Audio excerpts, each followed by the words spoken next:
السلام علیکم، فاطمہ اردو اسٹوری میں ہم آپ کا ویلکم کرتے ہیں۔ آج کی ہماری اسٹوری شکستہ دل ہے۔ چلیں ہم آج کی اسٹوری سٹارٹ کرتے ہیں۔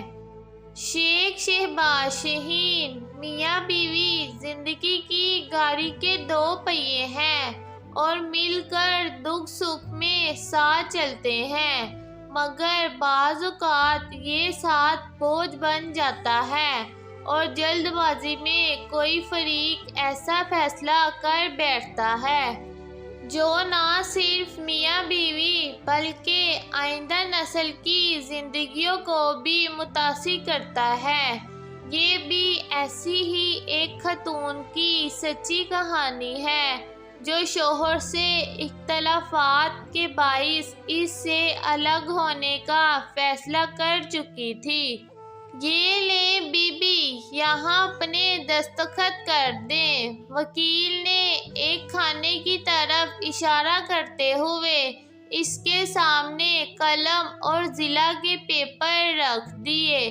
اس نے آنکھیں اٹھا کر وکیل کی طرف دیکھا اور پھر گود میں رکھے ہاتھوں کے ناخن کھرچنے لگی، جو کہ اس کے اندر اضطراری کیفیت کی علامت تھی۔ اس کی یہ کیفیت دیکھ کر صاف ظاہر تھا کہ وہ فیصلہ کر لینے کے باوجود بھی ذہنی طور پر پریشان ہے۔ آپ جب تک اس پیپر پر دستخط کریں گی تب تک میں اپنے اسسٹنٹ کو ایک کیس سنبھال آؤں۔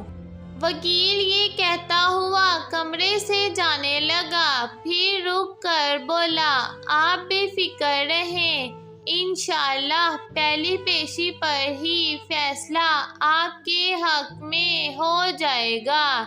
یہ کہتے ہوئے وہ آفس سے باہر نکل گیا اور وہ یہ سوچنے لگی کہ کیا فیصلہ اس کے حق میں ہوگا یا اس کے خلاف۔ وہ یہ کیس تو جیت جائے گی مگر اپنا سب کچھ ہار بھی تو دے گی۔ 3 لفظوں کی صورت یہ ہار کیا اثر دکھاتی ہے وہ اچھی طرح جانتی تھی۔ وہ تو اس طرح کی ہار کی چشمدید گواہ تھی، بلکہ اس سے سب سے زیادہ متاثر تو وہی ہوئی تھی۔ میں تمہیں طلاق دیتا ہوں، 3 بار دہرائے جانے والے ان لفظوں نے اس سے کیا کچھ چھین لیا تھا۔ اس وقت اس کا ننھا سا ذہن ان لفظوں کی حقیقت سمجھنے سے قاصر تھا۔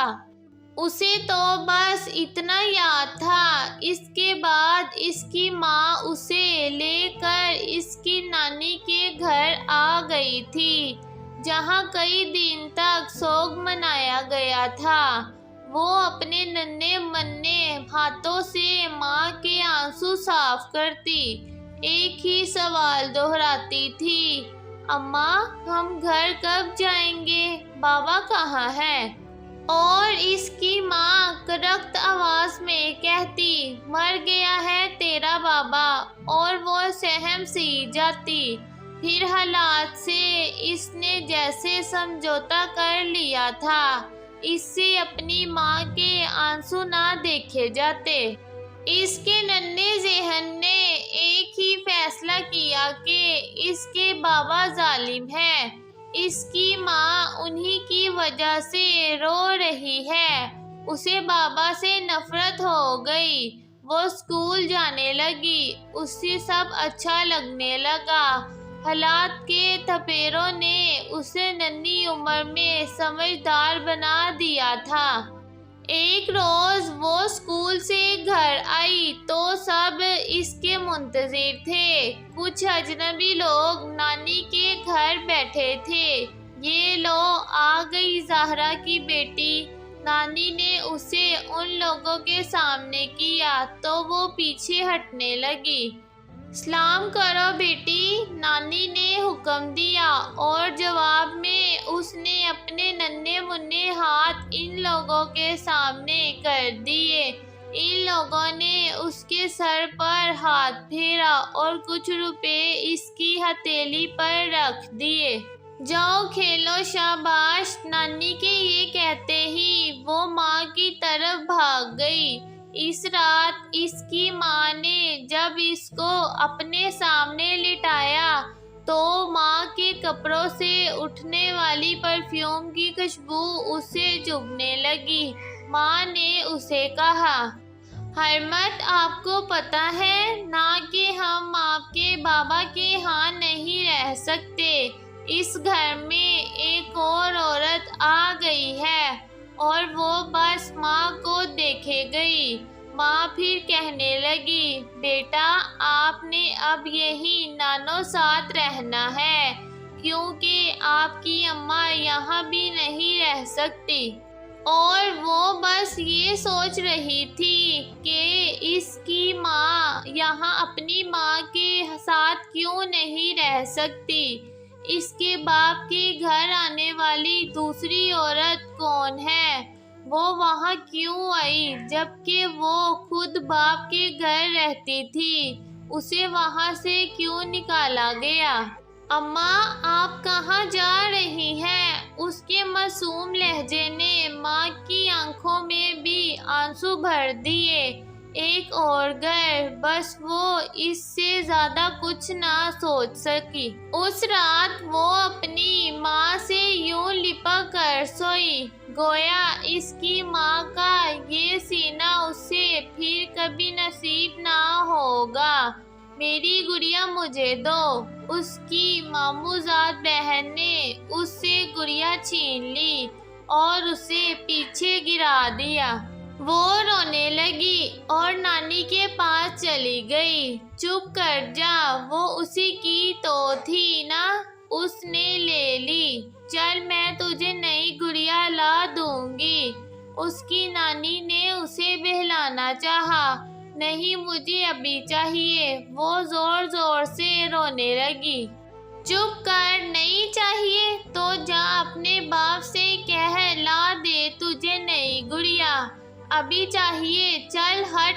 نانی اسے پرے دھکیلتے ہوئے اٹھ گئی اور وہ روتی سسکتی سب کی نظروں سے اوجھل ہو گئی۔ ایک کونے میں کھڑی کتنی دیر روتی رہی۔ پھر نہ تو اس نے گڑیا مانگی نہ ضد کی۔ کسی نے دیا تو کھا لیا، پہنایا تو پہن لیا۔ اس نے ماں باپ دونوں سے ملنا چھوڑ دیا۔ دن مہینے اور مہینے سال بیتتے گئے اور پھر وہ نانی کے گھر کو بھی چھوڑ آئی۔ کتنا دکھ تھا اس کے اندر، کتنا چاہا تھا اس نے کہ باپ کا شفقت بھرا ہاتھ اس کے سر پر ہوتا، وہ اس کے کشادہ سینے سے لگ کر اپنا سارا دکھ بھول جاتی۔ کتنی ضرورت تھی اس کو ماں کی دعاؤں کی۔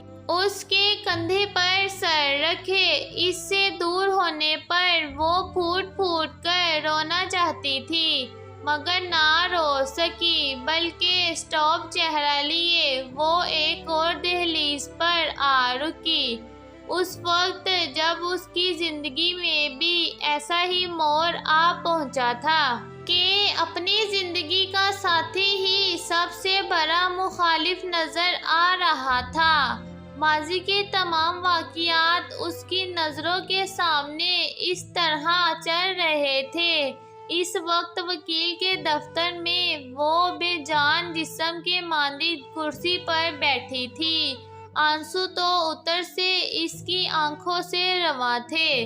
4 حروف پر مشتمل لفظ طلاق بلا شبہ ایک جائز امر مگر اللہ کے نزدیک ناپسندیدہ فعل ہے۔ یہ ایک لفظ نہیں بلکہ وہ سزا ہے جو نہ صرف 2 لوگوں کو ایک دوسرے سے الگ کرتی ہے بلکہ اس آگ میں ان 2 لوگوں سے منسلک کئی دوسرے افراد بھی جل کر راکھ ہو جاتے ہیں۔ وہ اس آگ میں جل چکی تھی۔ اسے اس کی تپش کا بخوبی اندازہ تھا، کیسے ہر قدم پر بوند بوند خوشیوں کی برسات کو ترستی تھی۔ آپ نے دستخط کر دیے، وکیل صاحب واپس آفس میں آ گئے۔ وہ صرف 5 منٹ کے لیے گئے تھے، مگر ان 5 منٹ میں اس نے اپنا ماضی اور اپنا مستقبل اپنی بیٹی کی شکل میں دیکھ لیا۔ اس لیے اس نے فیصلہ کر لیا، ایک اور حرمت کو کونے خودوں میں منہ چھپا کر رونے سے بچانے کا فیصلہ، کہ یہی ماں کی عظمت ہے۔ بی بی دستخط کریں، وکیل نے اسے دوبارہ کہا۔ اماں گھر چلیں، اس کے گھٹنے سے لگی بچی کہہ رہی تھی۔ ہاں بیٹا چلو، وہ یہ کہتے ہوئے اٹھ کھڑی ہوئی۔ ارے آپ مقدمہ نہیں دائر کر رہی؟ وکیل نے حیران ہو کر اس سے پوچھا۔ کیسا مقدمہ وکیل صاحب؟ فیصلہ تو ہو چکا ہے۔ میں ہارنا نہیں چاہتی، اور میری جیت میرے شوہر کے ساتھ رہنے میں ہے۔ آپ کو ہماری ویڈیو کیسی لگی کمنٹ سیکشن میں ضرور بتائیں، اور ہمارے چینل فاطمہ اردو اسٹوری کو سبسکرائب کریں اور بیل نوٹیفیکیشن کو آن کریں، تاکہ ہماری آنے والی ویڈیو کی تمام اپڈیٹس آپ تک پہنچ سکے اور آپ سن سکیں۔ اللہ حافظ۔